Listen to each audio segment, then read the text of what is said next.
For decades, the enthusiast car from Honda, in the States anyway, has been the Civic Si.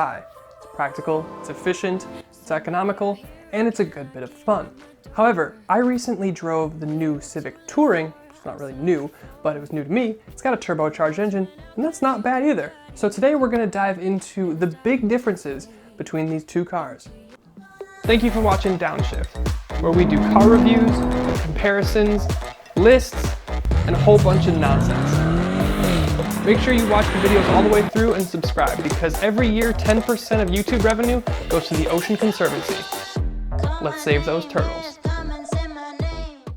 Now we have to take these cars for what they are.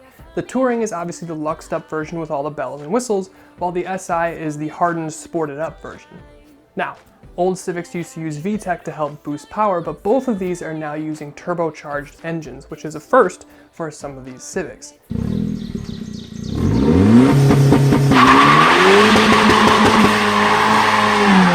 Now, what that means in the case of the Touring is that you have a 1.5 liter 4-cylinder engine making 175 horsepower, which is pretty decent, and the torque is actually probably the most memorable thing about the driving experience behind the wheel of the Touring. However, the Si boosts power all the way up to 205 ponies. Now, 30 horsepower difference may not sound like a lot, but remember, these are small, light cars. So 30 horsepower is actually a pretty high percentage and a pretty decent difference in power to weight ratio. Now, the Civic Touring is very Dob friendly, where the Civic Si is really not. See, Dob likes to do this thing where he likes to throw up whenever we go over a certain mile per hour, or if we take corners too hard, which means the front limited slip differential in the Si will really get his tummy grumbling. Now, with engines out of the way, let's talk transmission, because that's the next logical step. The Touring obviously uses a Cvt transmission, and this helps boost things like fuel economy and efficiency and all that other crap that no one cares about. And to be completely honest, around town and at highway speeds, it's really fine. I'm not bothered by it really at all. It's only when I'm pushing it and when I'm really trying to accelerate hard that I get that drone and that rubber bandiness that's really a huge buzzkill.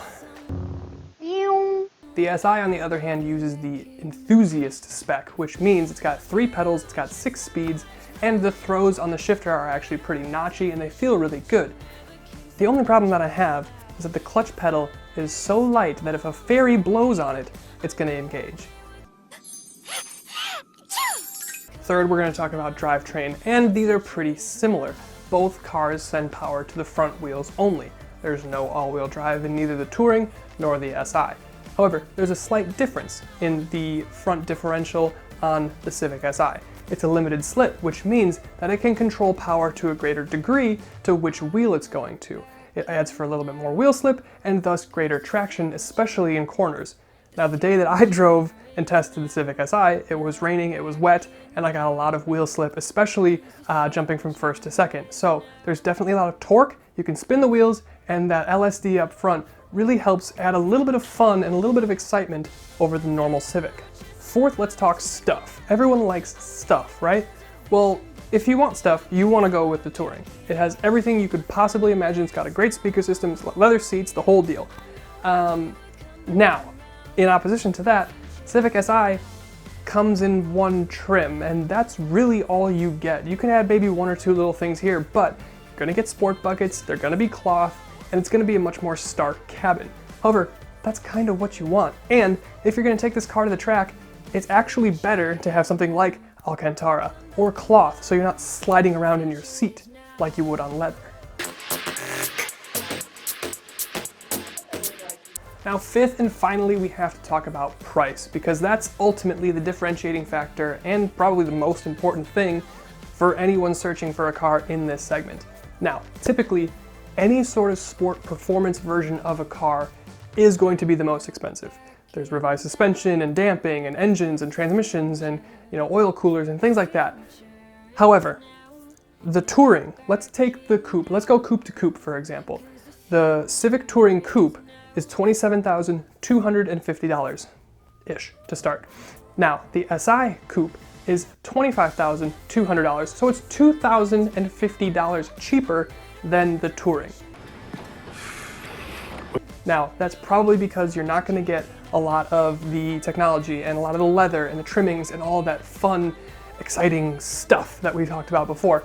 But you get a so much more enjoyable, exciting, and just fun car in the SI. This is shocking to me that something $2,000 less is the more fun car.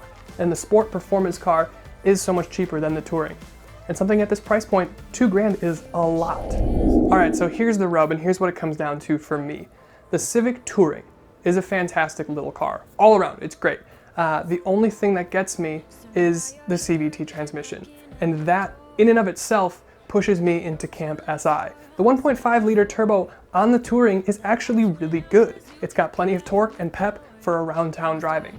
But if you're gonna drive it spiritedly, and if you wanna actually roll your own gears and you don't want the rubber bandiness of the transmission when you're actually pushing it a little bit, you wanna go SI. You get the limited slip in the front, you get the notchy shifter, and you get a little bit more engaging car, and you save $2,000. So to me, it's a no-brainer. It's the SI for me. And with that, I hope you guys enjoyed this video. If you did, leave a thumbs up and a comment. Don't forget to subscribe, and make sure you watch our Battle of Japan series right here or wherever it is on the screen. And I'll see you guys next time.